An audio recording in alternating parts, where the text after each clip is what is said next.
시편 48편 12절과 13절을 한번 보죠. 너희는 시온을 돌면서, 시온은 예루살렘의 또 다른 이름이에요. 예루살렘을 돌아보면서 그다음에 그곳을 둘러보고 그 망대들을 세워봐라. 예루살렘 성의 어떤 단단함, 든든함, 뭐 그런 것들을 지금 이야기하는 거겠죠.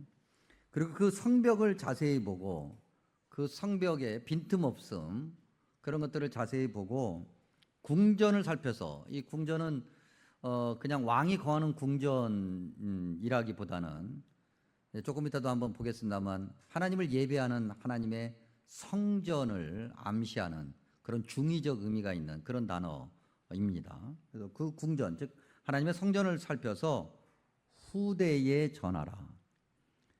그러니까 후대에, 후손들에게 예루살렘의 이 어떻게 보면 위용이라고 할까요? 이런 것들을 전해라라고 명령하고 있죠. 예루살렘이 어떻기에? 예루살렘이 어떻게? 뭐 우리는 이미 48편이 기록될 당시에 예루살렘은 우리는 이제 찾아볼 수가 없어요. 그래서 우리가 이제 상상을 한번 해보는 거죠. 예루살렘이 어떻게 그 예루살렘을 후대에 전하라고 하는 것일까? 2절 한번 볼까요? 터가 높고 아름답다. 학자들 연구에 가면 예루살렘이라고 하는 성은 해발 700m에 자연스럽게 형성된, 즉 사람이 막 뭔가를 만들어서 인위적으로 이렇게 해놓은 것이 아니라 자연스럽게 형성된 그런 성이다라고 얘기합니다. 그리고 3절에 보면은 요새라는 단어가 있습니다. 하나님이 그 여러 궁 중에서 자기를 요새로 알리셨다.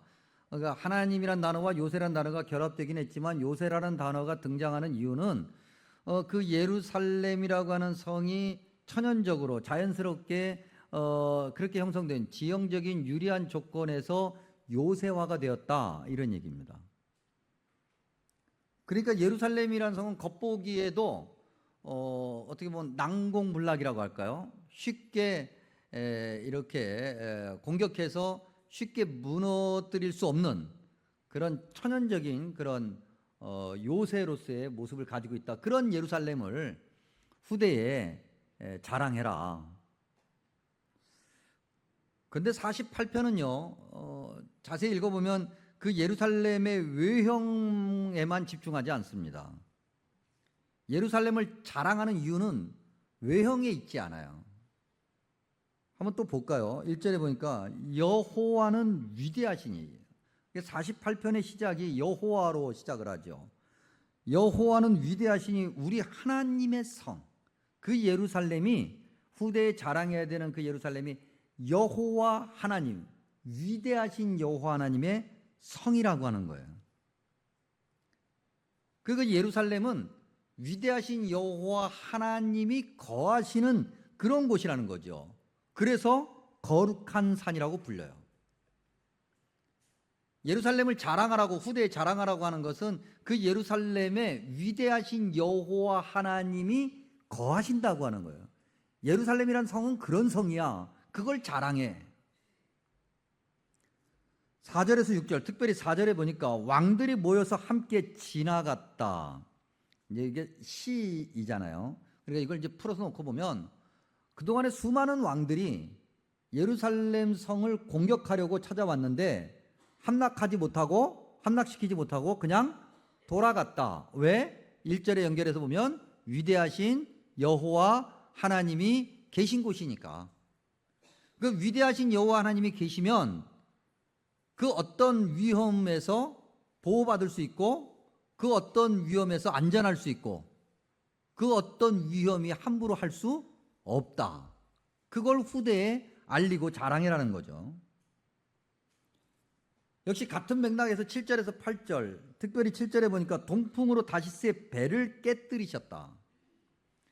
그 바다에서, 결국 지중해 바다일 텐데 바다에서 공격해 들어와도 육지에 상륙하기 전에 위대하신 여호와 하나님이 계신 그 예루살렘을 공격하려고 바다에서 들어와도 육지에 상륙하기 전에 이미 다 그들은 바다에 수장된다.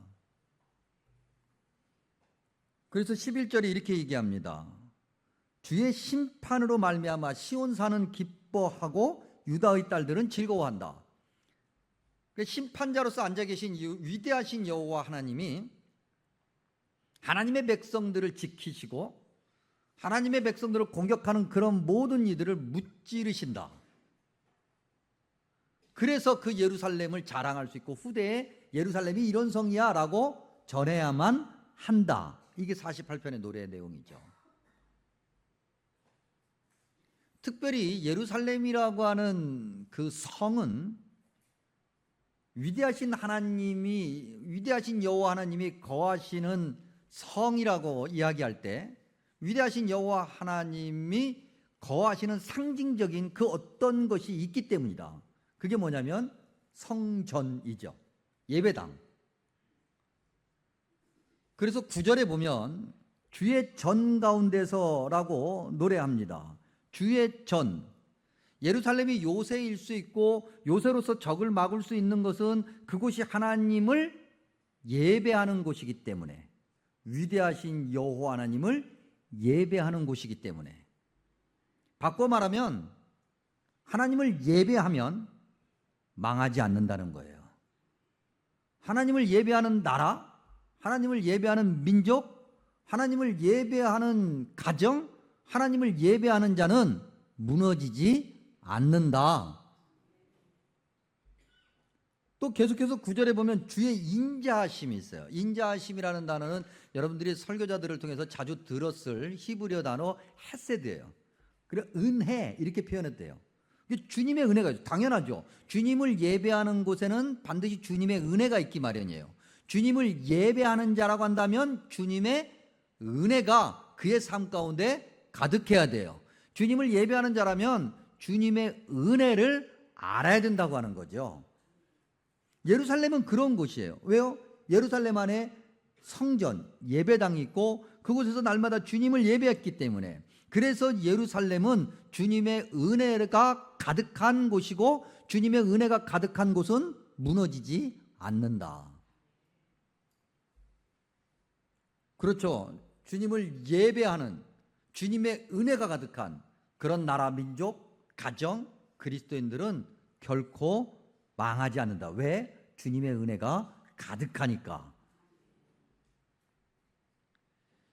그런데 여기서 이제 우리가 잠깐 48편 요때까지는 이 예루살렘이 그랬어요. 근데 그 예루살렘이 정말 끝까지 그런가? 예루살렘의 변천사 한번 우리가 볼 필요가 있습니다. 성경 안과 성경 밖에서.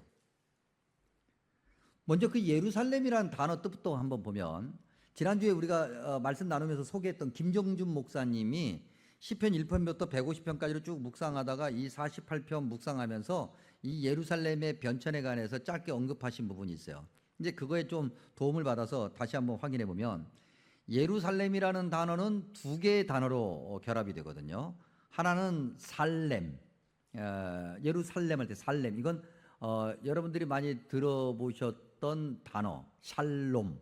그 다음에 지금도 무슬림들이 발음하는 샬람, 이거 다 같은 거예요. 같은 단어인데 다르게 발음할 뿐이죠. 평화. 그 다음에 이제 예루 할 때, 예루라고 하는 것은 어떻게 보면 기초, 가르침, 근본, 뭐 이런 의미가 있어요. 이게 예루살렘 그러면 평화의 기초, 평화의 가르침, 평화가 무엇인지를 전하는 그런 곳. 이때 물론 평화는 하나님을 믿는 자들이 누릴 수 있는 하나님이 주시는 평화를 얘기하는 거죠. 그 예루살렘이 성경에 제일 먼저 등장하는 곳이 어딘가? 1부 예배 때는 안 물어봤는데요. 2부 예배 때는 갑자기 물어보고 싶은 생각이 들었어요. 혹시 이 예루살렘이 성경에서 제일 먼저 등장하는 곳이 어딘지 아시는 분? 아무도 안 계세요? 그러면 이제 뭘 걸어야 돼. 내 지갑을 안 갖고 왔네. 어쨌든 뭐 사후에 하면 되니까 일단은 경매에 붙여봅시다. 커피 한 잔부터 시작해 볼까요? 없습니까? 그러면 이제 커피 두 잔으로 갈까요? 창세기 14장에 나와요. 창세기 14장에 어떤 내용이 있냐면 아브라함의 조카 롯이 그 주변 어떤 왕들의 연합군에 의해서 어떻게 보면 재산을 뺏기고 포로로 끌려갑니다. 예, 잠깐 지금 배경음악이 등장했는데 핸드폰 잘 확인하시기 바랍니다. 그래서 아브라함이 쫓아가죠. 쫓아가서 조카 롯을 구출해 옵니다. 그 이제 전후 사정을 놓고 보면 아브라함이 그냥 막 가지는 않았던 것 같아요. 가기 전에 어떤 영적인 지도자에게 찾아가서 기도 요청을 했을 것이고 그 기도 요청을 받고 힘을 얻어서 쫓아갔을 것.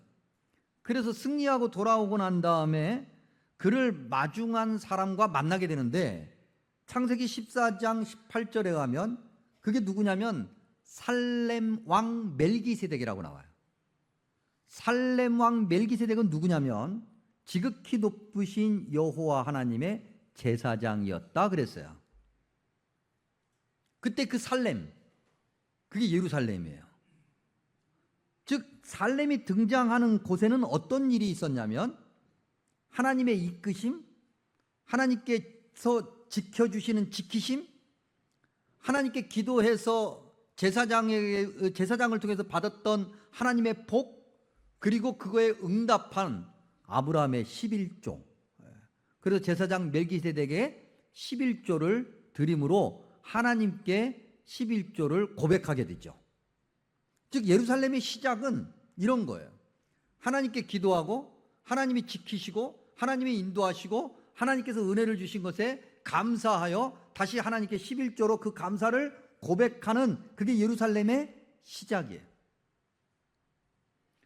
또 예루살렘이 어디에 등장하냐면 창세기 22장에 등장해요. 창세기 22장에 무슨 사건이 있습니까?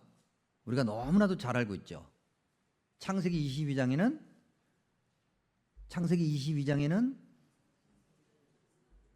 아이고 그랬어. 아브라함과 이삭의 이야기가 나오죠.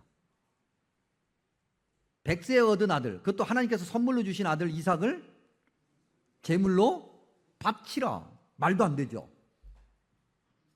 근데 이 아브라함이 거기에 어떤 반문도 하지 않아요. 그리고 하나님께서 정해주신 그곳으로 가서 제물로 바치라. 그곳이 어디냐면 모리아 산이에요. 그런데 역대하 3장으로 가면 솔로몬이 예루살렘 모리아 산에 하나님의 전을 건축했다 그랬어요. 그러니 그 모리아 산이 바꿔 얘기하면 예루살렘이에요. 예루살렘이라고 하는 것은 아브라함의 그 온전한 순종을 담고 있는 곳이 예루살렘이에요. 말도 안 되는 거예요. 그런데도 그냥 무조건 이해한 거예요. 하나님이 어떻게 그럴 수 있어? 라고 질문하지도 않아요. 3일길을 걸어가면서 모리아산에 올라가서 내가 이렇게 하면 하나님이 반전을 보여주시겠지? 라고 상상하지도 않아요.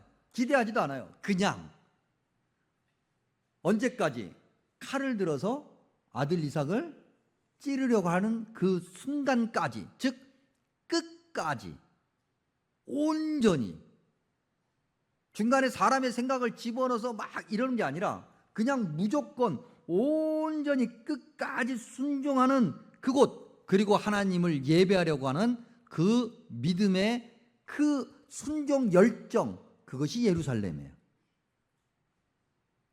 그런데 이런 온전한 순종, 온전한 믿음, 그리고 너무나도 그 하나님 은혜에 감격하여서 11조를 드리면서까지 하나님께 그렇게 감사를 고백했던 이 예루살렘 안에 담긴 믿음에 틈이 생기기 시작해요. 아브라함과 솔로몬 성전 사이 여호수아서에 가면, 여호수아가 무슨 내용이 있습니까? 하나님께서 약속하신 가나안 땅에 하나님의 백성들이 광야 40년의 삶을 끝내고 들어갑니다. 그리고 각각의 땅들을 분배를 받고 하나님께서 주셨으니 너희들은 무슨 수를 써서라도 그 땅의 모든 민족을 몰아내고 그 땅을 차지하기만 하면 돼. 그랬는데 이 예루살렘 지역을 이게 점령하고 있었던 당시 여부스라고 하는 그런 부족이 있는데 거기 땅을 분배받은 유다 지파가 그들을 다 몰아내지 못하고 그들과 함께 공존하는 일이 생겨요. 하나님께서 약속해 주신 땅을 온전한 믿음으로 다 받아들이고 그것을 끝까지 소유하려고 하고 그 은혜를 마음에 품고 간직하려고 했던 그 믿음에 작은 틈이 생긴 거예요. 불순종의 틈이 생긴 거죠. 그래서 여부수 족속을 몰아내지 못했다고 하는 거죠. 이때까지는 별 문제 없어요. 아직까지는 많은 틈이니까 그냥 메꾸면 돼. 근데 요만한 틈이 생기자 사탄이 거기다가 바늘을 콱 꽂아요. 그리고 계속 돌리는 거죠. 구멍을 만들어요. 구멍 안에 말뚝을 꽂아놓고 계속 돌려요. 이따만하게 만들어서 나중에는 결국 무너지게 만드는데, 우리가 주일 오후 예배 시간에 지금 예레미야서 나누고 있잖아요. 예레미야 애가 1장에서 그 현실을 보게 돼요. 예레미야 애가 1장 사실은 조가죠. 이미 예루살렘이 다 무너지고 망해버리고 없어져 버렸어요. 그 전에 하나님의 말씀이 있었어요. 틈이 생긴 그 순간부터 구멍이 점점 커질 때까지 하나님께서 수많은 예언자들, 하나님의 종을 보내셔서 말 잘 들어라, 열심히 신앙생활해야 돼, 야 예루살렘이 어떤 곳이야, 아브라함의 그 온전한 믿음이 있었던 곳이야, 그걸 회복해야 돼, 그렇게 얘기를 했는데도 끝까지 안 들어서 완전히 망해버리고 말죠. 그리고 포로로 다 끌려가요. 하나님의 은혜로 다시 포로에서 돌아왔는데, 그래서 예루살렘 성전을 재건하려고 애써서 겨우 재건해 놨는데 주전 168년경에 알렉산더 있잖아요. 알렉산더의 부하 중에 이름이 좀 길어. 그것도 중간 거 생략해서 앞뒤 것만 해도 긴데 안티오쿠스 에피파네스라고 있어요. 하여튼 그 안씨, 그 안으로 시작하니까 우리는 하여튼 안씨성을 가지고 계신 분들은 서운해하지 마시고, 그 안티오쿠스 에피파네스가 예루살렘 성전에 들어옵니다. 그래서 예루살렘 성전 한가운데다가 제우스 신상을 똑 세워놔요. 그리고 돼지를 잡아가지고 돼지 피를 사방에 뿌리면서 제우스 신에게 제사를 드려요. 오늘 비유로 하면 그 안티오쿠스 에피파네스가 예배당을 군합발로 들어와서 예배당 한가운데 불상도 아니야. 이건 불상도 아니고 뭐라고 할까? 희한하게 생긴 뭐 하나 딱 갖다 놓고 여기다가 말이죠. 뭐 닭목을 딱 짜가지고 피를 쫙 뿌리, 그걸 했다고요. 완전 모욕이죠. 영적인 완전 모욕이에요. 그런데도 이스라엘 백성들, 하나님의 백성들이 창세기에 등장하는 아브라함의 믿음을 회복하지 않아요. 온전한 순종, 그 온전한 순종을 담고 있었던 그 예루살렘을 회복하지 않아요. 최소한 그 틈이 생겼을 때만이라도, 아니면 솔로몬 성전 때만이라도의 그 믿음을 회복해야 되는데 그러지 않고 끝까지 자기들의 것을 가져요. 그래서 예수님께서 말씀하시죠. 마테마가 누가에 다 등장하는 예수님의 말씀, 야 돌 하나도 돌 위에 남지 않고 다 무너질 거야. 그래서 주후 70년에 나중에 로마 황제가 되는 티투스라고 하는 사람이 도대체 이 유대인들이 날마다 성가셔. 그러니까 이걸 어떻게 하면 할까? 예루살렘 성전이 사실 예루살렘 성전도 아니에요. 엄밀히 따지면 헤롯 성전. 헤롯이 자기의 업적을 과시하기 위해서 유대인들을 조금 분봉왕으로서 잘 통치하기 위해서 좀 확장시켜 놓은 그런 헤롯 성전.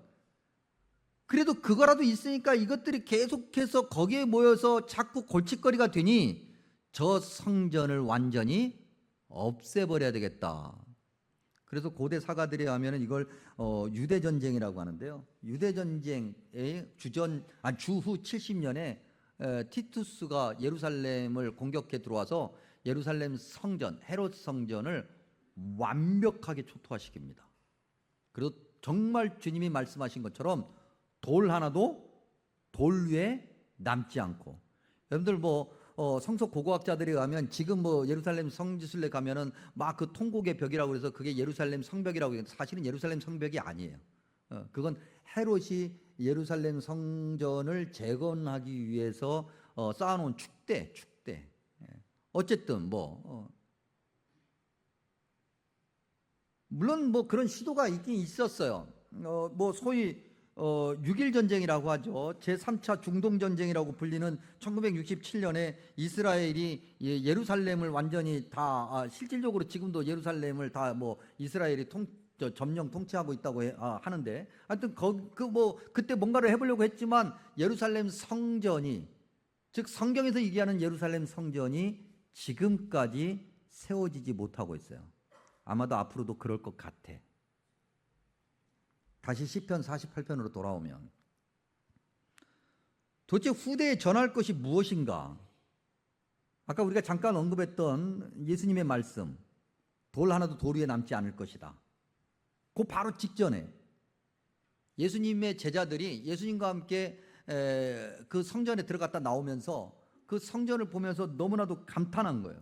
와, 주님, 이 예루살렘 성전을 보십시오. 이 돌을 보십시오. 이 벽돌을 보십시오. 이 예루살렘 아마도 이 성도 보십시오. 그도 그럴 것이, 사실 예루살렘 성, 그다음에 예루살렘 성전, 이런 것들은 여러분 그때 당시에 어떤 로마의 어떤 다른 신전들, 다른 어떤 도시들에 있었던 로마의 신전, 제우스 신전, 파르테논 신전, 이런 것과 비교하면 아무것도 아니에요, 사실은.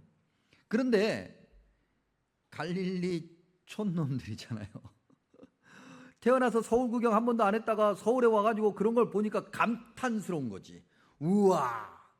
주님께서 말씀하세요. 야, 니들 눈엔 저게 감탄스러워요? 저게 대단해 보여? 돌 하나도 돌 위에 남지 않고 다 무너질 거야. 초토화될 거야. 시편 48편에서 자랑하는 예루살렘은 그 이후로 틈이 생기고 구멍이 생겨서 결국은 믿음의 허점으로 무너져 버렸던 그런 사람들이 봤던 예루살렘이 아니었다고 하는 거예요. 시편 48편이 이야기하는 예루살렘은 위대하신 여호와 하나님을 예배하는 그러한 예루살렘이었어요. 위대하신 여호와 하나님이 함께 하시는 예루살렘, 그 예루살렘을 후대에 전해야 되는 거예요. 위대한 여호와 하나님이 함께 하시는 그런 나라, 그런 민족, 그러한 교회, 하나님의 은혜가 가득한 교회, 그 모습을 후대에 알려줘야 돼요. 여러분, 예루살렘 성전에서 예배를 안 드린 것이 아니라고 그랬잖아요. 예루살렘 성전에서 한 번도 예배가 멈춘 적이 없어요. 그런데 주님은 그렇게 예배를 드리고 있는 그 예루살렘 성전을 완전히 초토화되도록 내버려 두셨다. 여러분, 우리가 그런 그 씁쓸한 유머 있지 않습니까? 어느 교회에서 목사님이 성격이 고약하셔가지고, 여러분들은 저하고 신앙생활하는 걸 다행으로 하세요. 감사해야 돼요. 예? 그러니까 저한테 다 커피 한 잔씩 쏘세요. 그 목사님은 성격이 고약해가지고 예배 시간에 늦는 걸 못 보시는 거예요. 그래가지고 우리로 따지면 11시 반이잖아요. 11시 반 딱 되면 문을 잠궈버려요. 그러니까 31분에만 와도 못 들어오는 거죠. 그 어떤 사람이 막 헐레벌떡 갔는데 늦었어. 문 잠겼네? 못 들어가요. 그 서 있는데 누가 옆에 서 있네? 그 쳐다보고 있다가 그 사람 얼굴이 그렇게 슬퍼 보여. 그래서 어떻게, 당신은 몇 분 늦었길래 여기 서 있어? 나는 1분 늦었는데 당신은 한 10초 늦었어? 그랬더니 그분이 그랬대잖아요. 아니요, 나는 저 안에 있다가 쫓겨나왔다고. 당신이 누군데? 예수님이 쫓겨나와요. 그리고 그 안에 목사님과 함께 모든 성도들이 예수님을 예배한다고 앉아있어. 예수님은 밖에 쫓겨났는데. 이런 예배. 우리가 생각하는 예배, 우리의 만족을 위한 예배, 우리의 즐거움을 위한 예배, 내 기쁨, 내 생각, 내 신앙의 경력, 이런 걸로 가득한 예배. 그러니 주님은 밖으로 쫓겨나고. 그러한 예배가 아니라 위대하신 여호와 하나님이 주인이시고 위대한 여호와 하나님이 심판 자리에 앉아 계시고 위대한 여호와 하나님만을 바라보는 그러한 예배, 그러한 예배를 드리는 성, 그러한 나라, 그런 민족, 그러한 교회, 그러한 가정, 그 가정이 그 위대하신 여호와 하나님을 후대에 전해야 되는 거예요. 그래야 망하지 않아요. 오늘 이 시대에 우리 교회가 어떤 모습으로 서 있는지를 다시 한번 확인할 수 있기 바랍니다. 위대하신 여호와 하나님이 계신 그러한 교회인가? 위대하신 여호와 하나님의 헤세드, 은혜가 가득한 교회인가? 아니면 우리만의 예배만 가득한 우리의 고집스러운 그러한 교회인가? 우리의 가정이, 저와 여러분의 가정이 어떤 믿음의 가정인가? 다시 한번 살펴보시면서 주님이 원하시는 그런 귀한 은혜를, 위대하신 여호와 하나님의 그 함께 하심을 우리 후손들에게 전하는 그리스도인들이 되기를 간절히 소망하고 축복합니다. 기도합니다. 참으로 좋으신 아버지 하나님, 감사하고 감사합니다. 우리를 예배의 자리로 이끌어 주시고 주님을 예배하게 하시니 감사합니다. 주님의 영광을 나타내는 삶이 되게 하여 주옵소서. 그곳으로 복을 받는 주님의 백성 삼아 주옵소서. 위대하신 여호와 하나님과 일생 동안 동행하는 주님의 자녀 삼아 주옵소서. 예수님의 이름으로 간절히 기도하옵나이다. 아멘.